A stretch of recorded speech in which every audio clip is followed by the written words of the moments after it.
ഇപ്പോൾ എന്താണ് നിങ്ങളുടെ ആവശ്യം? എന്താണ് ആവശ്യം?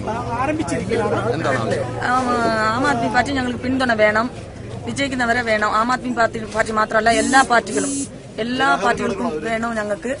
പക്ഷെ നിരാഹാരം കിടക്കണ്ട, ഞങ്ങള് പൊമ്പളൂരുമ നിരാഹാരം, അതാണ് ഞങ്ങളുടെ ഇഷ്ടം. അപ്പൊ ആദ്യം നിരാഹാരം കിടക്കാൻ വന്നപ്പോ എന്തുകൊണ്ട് സ്വീകരിച്ചു? അത് എനിക്ക് പറയാൻ പറ്റില്ല. ഇപ്പൊ എന്താ പെട്ടെന്ന് ഈ തീരുമാനം മാറ്റാം? അല്ല, ആദ്യം ഞങ്ങൾ തീരുമാനം എടുത്തതാ. പിന്നെ എന്തുകൊണ്ട് അവർ വന്നപ്പോ നിങ്ങൾ എതിർത്തില്ല? അവരോട് പറഞ്ഞു, പക്ഷെ അവർ ഇരിക്കുന്നുണ്ട്. ഞങ്ങൾ എന്നാ പറയാം? നിങ്ങളുടെ സമരം അവർ മുതലാക്കുന്നു തോന്നിയോ? അല്ല, അങ്ങനെ തോന്നിയില്ല. പേടിയില്ല ഞങ്ങൾക്ക്. പക്ഷെ നിരാഹാരം അവർ കിടക്കണ്ട. ഞങ്ങളുടെ രാജേശ്വരി ചേച്ചി, കൗസല്യൊക്കെ ഞങ്ങൾ പൊമ്പളൂർമയിൽ കഷ്ടപ്പെട്ടവരാ. അവരുടെ നിരാഹാരം കിടക്കട്ടെ. അതാ പറഞ്ഞു. രാജേശ്വരി പറയുന്നു അത് നമുക്ക് പിന്നീട് സംസാരിക്കാന്ന് പറഞ്ഞു.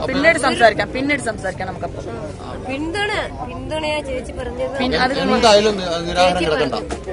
എന്തായാലും അവർ നിരാഹാരം കിടക്കണ്ട. അവർ അപ്പുറത്തെ പന്തലും കിടന്നാലോ? അവർ കിടക്കില്ല. ഒരു പന്തലും കിടത്തില്ല.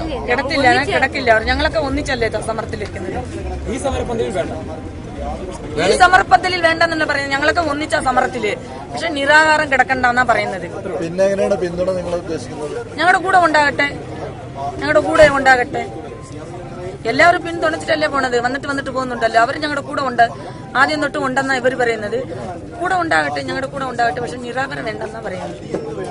ഇനി ഏതെങ്കിലും പാർട്ടിക്കാർ നിരാഹാരം കിടക്കാൻ വന്നാലോ? അല്ല, വേണ്ട. ആരെയും ഞങ്ങള് സമ്മതിക്കത്തില്ല. പാർട്ടിക്കാര് നിങ്ങൾക്ക് പിന്തുണയായിട്ട് വന്നാലോ? പാർട്ടിക്കാർ പിന്തുണയ്ക്കാൻ വന്നാൽ അത് ശരിയാ. നിരാഹാരം കിടക്കണ്ടെന്നാ ഞങ്ങൾ പറയുന്നത്. ഈ ഒരു തീരുമാനം എടുത്തത് ഗോമതി ഒറ്റയ്ക്കാണോ? അത് നിങ്ങൾ മൂന്നുപേരുടെ കൂടെ ഒരുമിച്ച്? മൂന്നുപേരുടെ കൂടെ ഒരുമിച്ച. അങ്ങനെയാണെങ്കിൽ പിന്നെ രാജേശ്വരി മാത്രം എങ്ങനെയാണ്? രാജേശ്വരി ചേച്ചി അങ്ങനെ പറയില്ല. അത് അങ്ങനെ പറയില്ല. ഒരഭിപ്രായം പറഞ്ഞിട്ടില്ല.